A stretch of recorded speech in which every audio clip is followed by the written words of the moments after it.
All right, so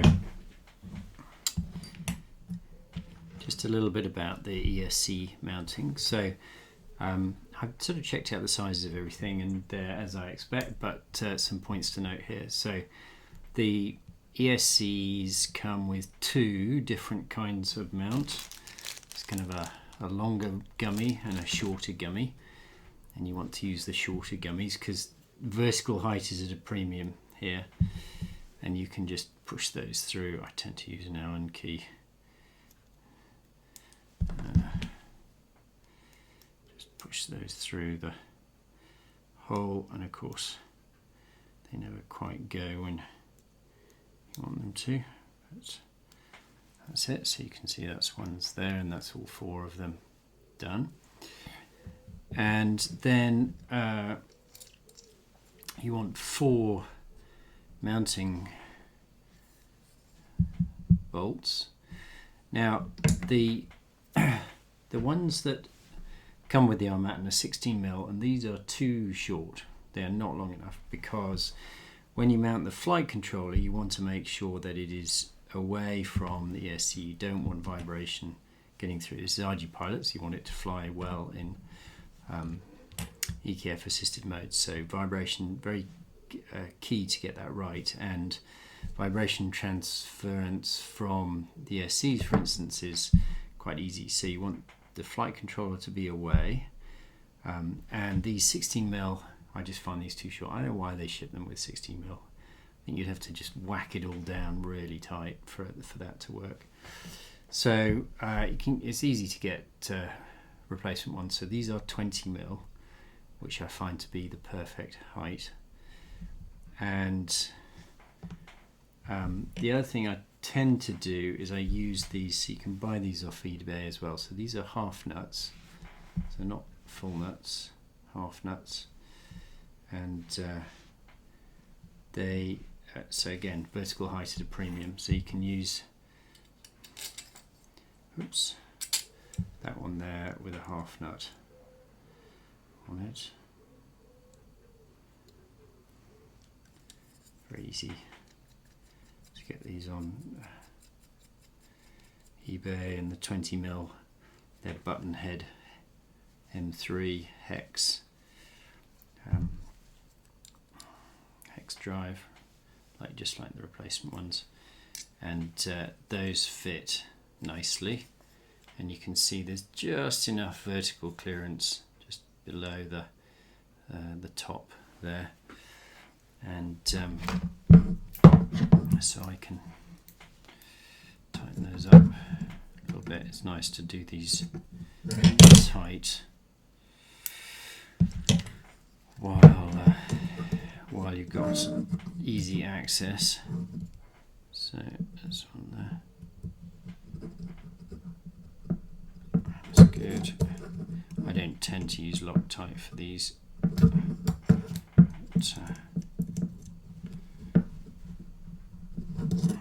don't tend to be a bit much of a problem.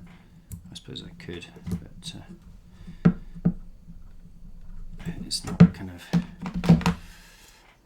it's not flight critical. I mean, it is flight critical, but yeah, so those look good. And then the ESC mounts on top, and what you can see is that with those half nuts and the shorter gummies, that it just clears the nuts here, which is nice. So, and there should just be enough space for the Maytech on top of that. I mean, if I had slightly shorter nut, I mean, I'd probably just squeeze them down a bit, so just to maximize the space, but it's very close. So I think that should work well. There's just enough space here for the flight controller mounting. You can see that the power supply is nicely away from the carbon fiber, and then what I want to do as well is dry mount these motors. Now the T-motor, they come with 2 sets of bolts, and a shorter one and a longer one. And for this frame you definitely want to use the shorter one. The longer one is too long, and classic mistake is to put 2 long bolts into the bottom of the motor and then they protrude into the motor winding and you get a short, and that's a great way to have a crash. So definitely want the shorter bolts, and they just go on there. That's a shorter one.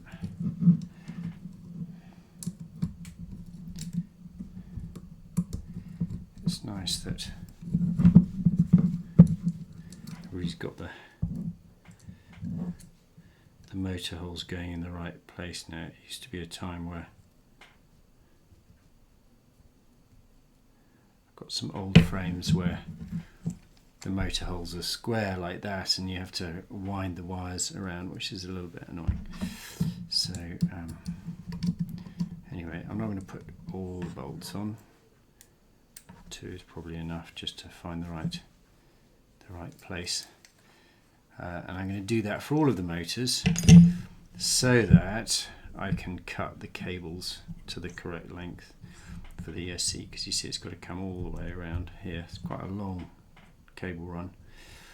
I might even put it behind the post. I suppose I might consider that. We'll see. Can be a bit in the way if I do that. So quite a long cable run. So I'm going to attach all of the motors up, and then I'll be able to cut the ESC wires to the correct length. So half nuts, 20mm bolts. Use the shorter bolts for the motors, and you should be good.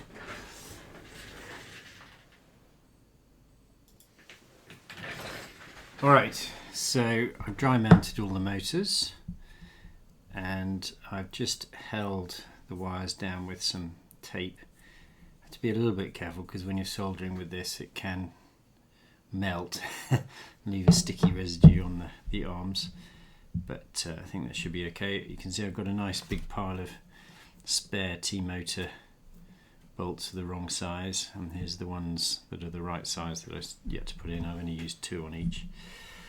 And what I'm going to do now is, for each of these, I'm basically going to cut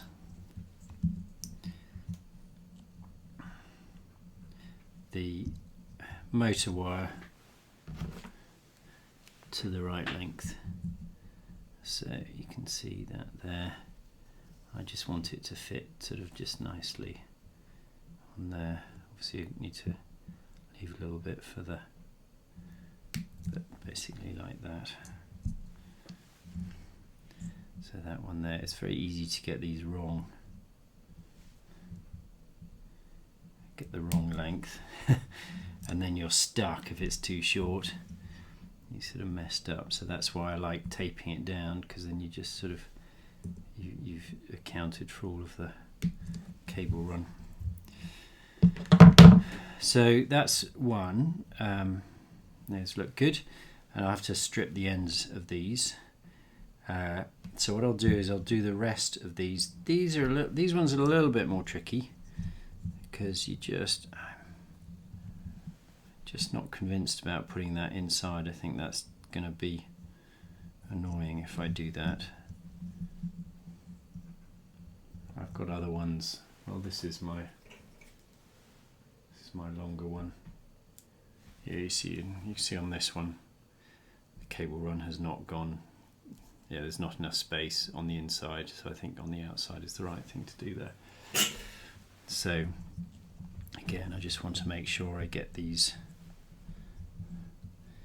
the correct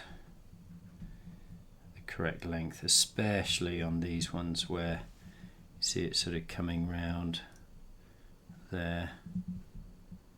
Easy to get the wrong length there. So I'll probably cut that around there.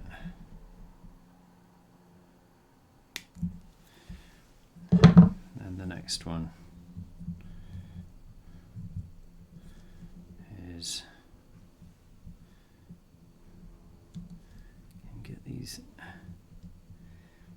if you're lucky and you lay all the cables out well without any crossing, the motors all sort of tend to come out right.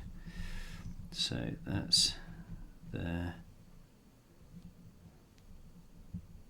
That one is the middle one. So I want that, the second one there. And then this final one. You just see how it's quite tricky. Quite tricky to get it all right and all out of the way. So stick that final one there. There we go. So should be good. Okay, so what I'm going to do is strip the ends of those, cut the rest of them, and then heat up my soldering iron.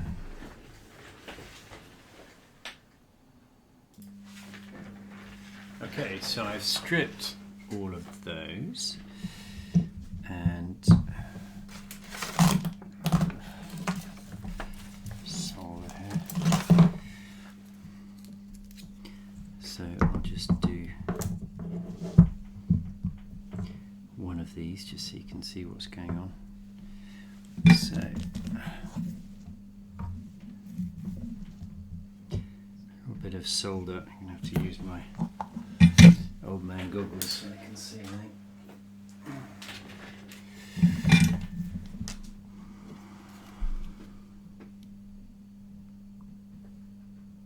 Okay. Solder there. Solder there. Solder there. And then I also want to put some solder on the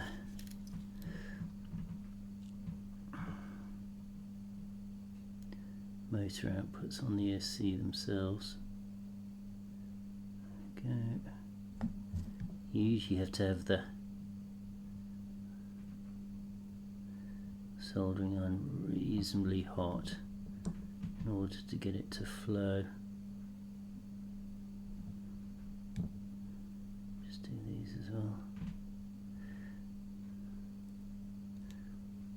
So I've got it set to 420. I don't want to cook the thing, but could probably do with maybe getting a bit hotter than that. We'll see. Okay. So that looks pretty good to me. A bit more in there.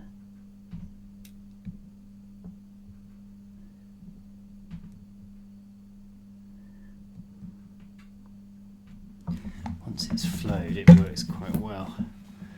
And then if I take a pair of pliers, probably my head is probably getting in the way there. Go back to my goggles, glasses.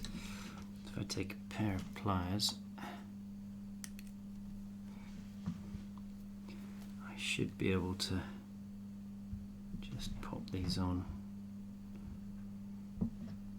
relatively easily. Like that.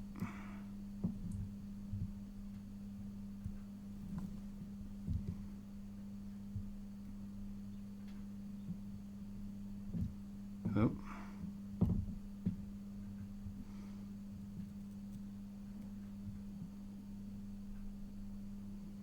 You can see if you get the length wrong, and my length is not perfect here, then it really affects how it goes. But there you can see that's reasonably good. I might tidy that up a little bit, but I shall do that with all of the mounts all the way around. Just getting a nice blob of solder on there and making sure it flows nicely, because the last thing you want to do is lose a motor wire while you're flying. So it's really important that you don't get dry joints here, which means probably a little bit hotter than perhaps you would like for the life of this, but hotter means better solder flowing, and at least I don't need to have the enormous soldering iron to make those melt.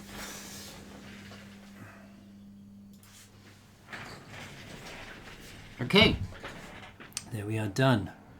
So what I tend to do after soldering up like that is just visually inspect the joints really carefully, looking for shorts and joints that I'm just not happy with. I think if you're not happy with a joint, just redo it. These are really the most important connections. If you lose a motor, you're toast. So it's worth spending the time to get them done well.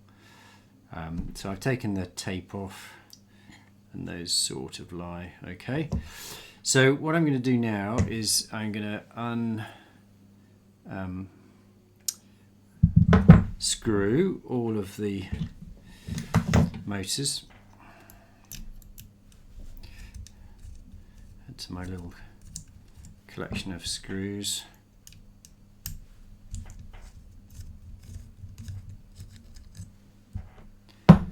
So I'm going to unscrew all those and then pop this off, and then put on some silicon conformal coating. I'll just show you the one I've got.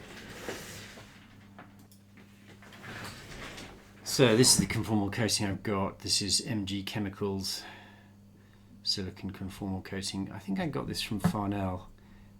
You can see it's gone a little bit viscous now, I think because of the evaporation of the solvent. I bought another one which is a lot thinner. But viscous is not too bad a thing because it means it doesn't run everywhere. One of the problems I've had with these in the past is the conformal coating runs everywhere, and then you get stuff blocked in the connection. So when I put that on, what I'll probably do is I will attach the motor lead, one of these in the bottom there, just to make sure that I don't get any conformal coating on the connection, because that is a bit of a disaster if that happens. I can do that in the garage because this is very noxious stuff, and then I'll leave that to dry. So yeah, that looks good. I suppose I could just power it up, see if I get a nice beep beep. Look for the magic smoke. Let's find a battery. So hopefully, moment of truth. Here we go. Whoa. What is that all about? I've no idea what ESC firmware that is. It's 30-bit. ESC firmware. Alright, maybe that's a new BL Heli thing. I assume it's BL Heli. Anyway, that's very nice. Let's listen to that once more. Okay. All sounds good. Motors sound good, so I don't think I've messed anything up there.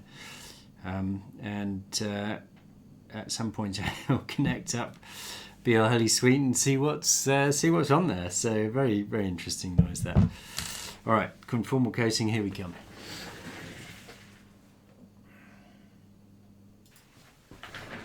All right, and there we go. So you can see got some nice conformal coating on there, nice and shiny. Put a load on there as well.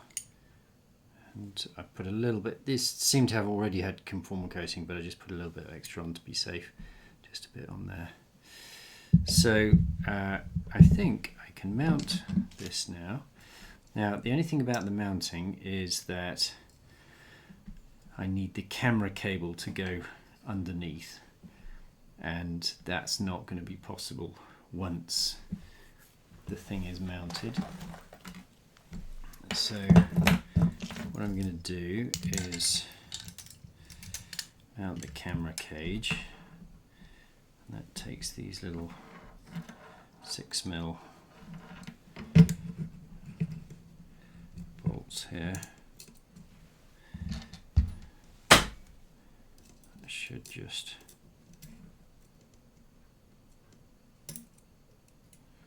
get the hex that's in there. Just go in there, just hold it still with one. Oh,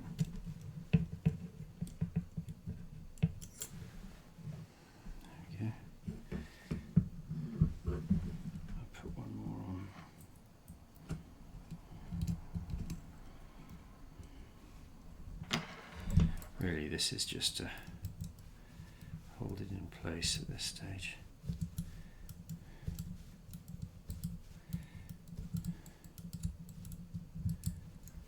Okay,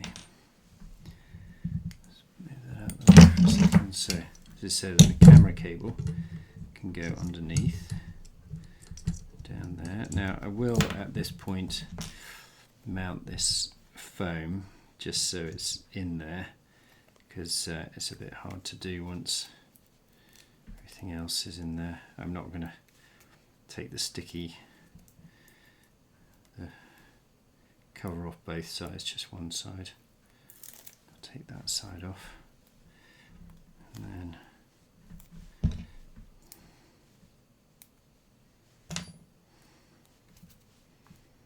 this guy can just go under there.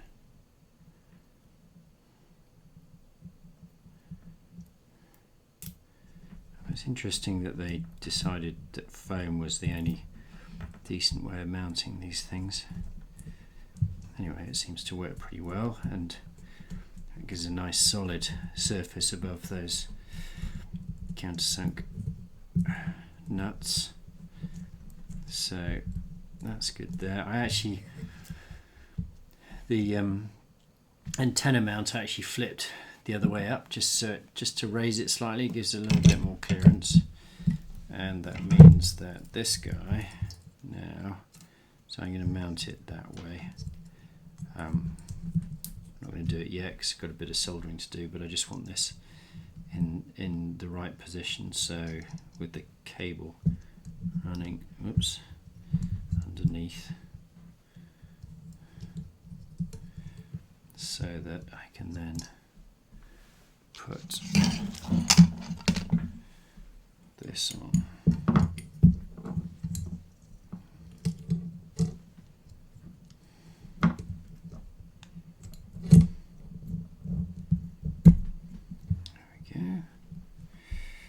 Don't worry about this. This was a test rig at one point, so I just had a separate power supply, but I'll unsolder that. So that is in place. I'll just check that the cable is running.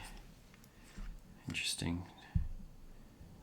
Yeah, so there's enough of a gap there, you can see down the side and below the nut, so nothing is snagged, which is good.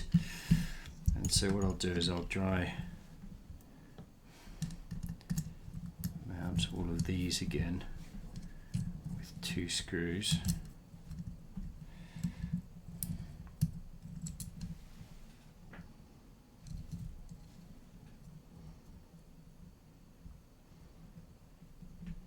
Can't quite see. There we go.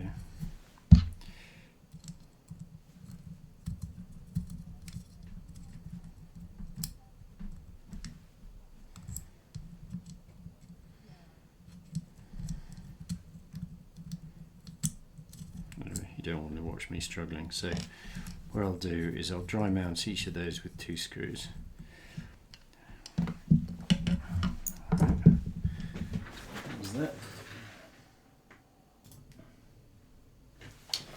Alright, so that's two bolts in each motor, and then with the 2 bolts in, the motors are in the right position, and so I can then use my trusty Loctite to put in the rest.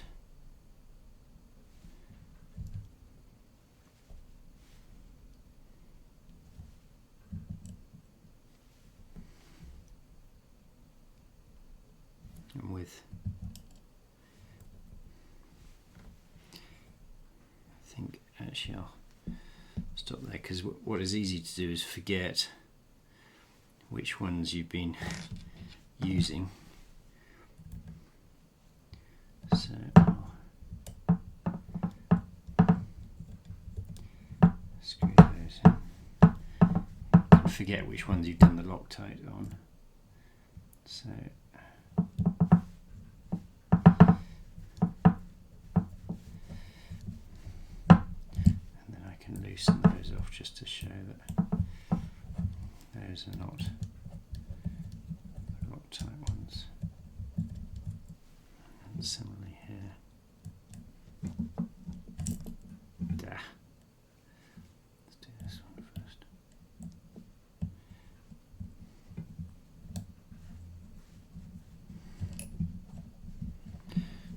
nice.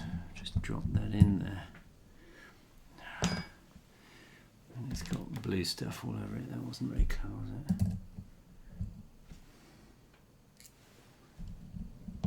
Back in there.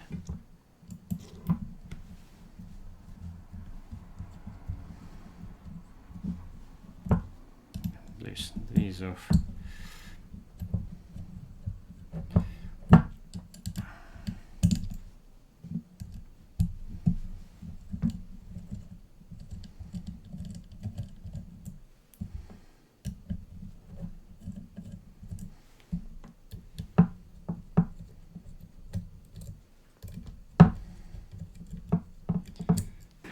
Motor screws decently tight, because once the Loctite's set, it'll hold them, but you don't want to over, I mean they are only aluminium bodies, so it's certainly possible to strip the threads, so decently tight but not over tight. That seems good. 4 on. So those are all Loctited up, so now I can just do the other 2.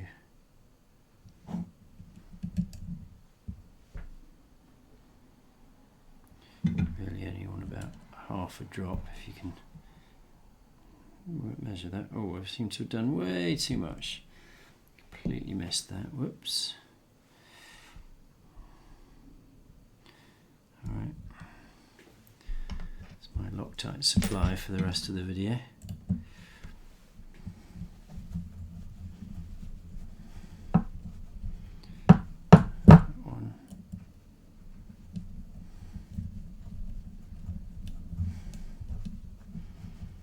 Easy to forget which ones you did, and so it's important to tighten these while you remember. There we go. This one.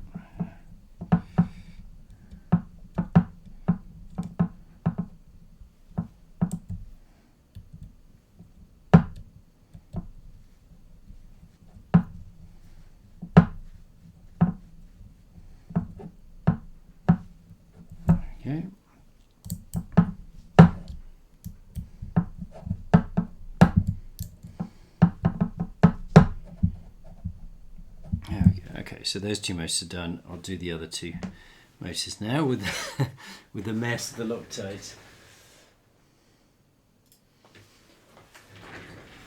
Alright, and there we are.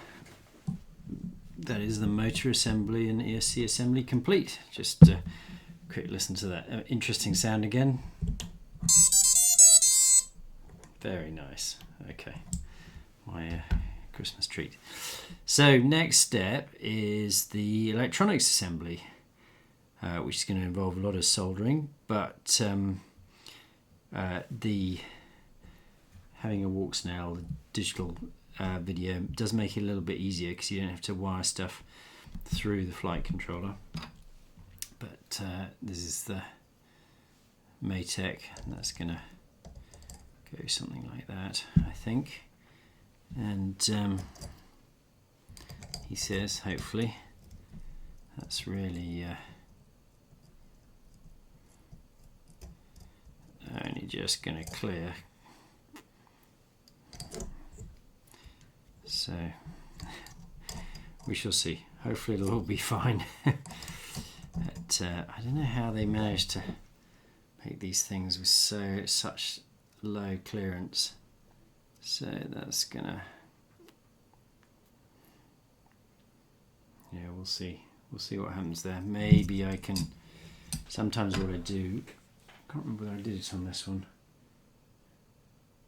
Sometimes I can put a half nut on here just to pull this right the way down. Makes a little bit more clearance. You can see on the Maytech, the barometer has to be mounted upside down to get the foam, but it's quite high. I mean the connector for CAN here is quite high, so you're sort of tempted to mount it that way up, and then you've got loads of space, but of course you've got the barometer on the top, which is no good. So yeah. So once more, a very challenging fit, so we shall see if we can make it work. I mean, it's possible. I mean, I could go to possibly slightly longer bolts there. Don't really want to, but it would be possible. And there's 4mm clearance, so if I could find, I have a feeling I wanted to find 22mm bolts and they don't do them. I think once you get into the longer lengths, it's you're kind of stuck. So I might be stuck with 20mm, but I'm sure I can make that work, and maybe I might be able to pull that down a little bit, because I think the Matek also comes with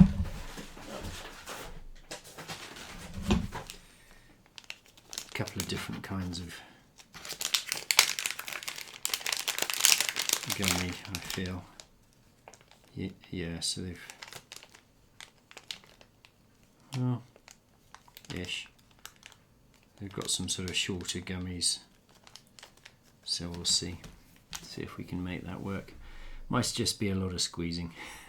I'm sure it'll work. All right, thanks for watching.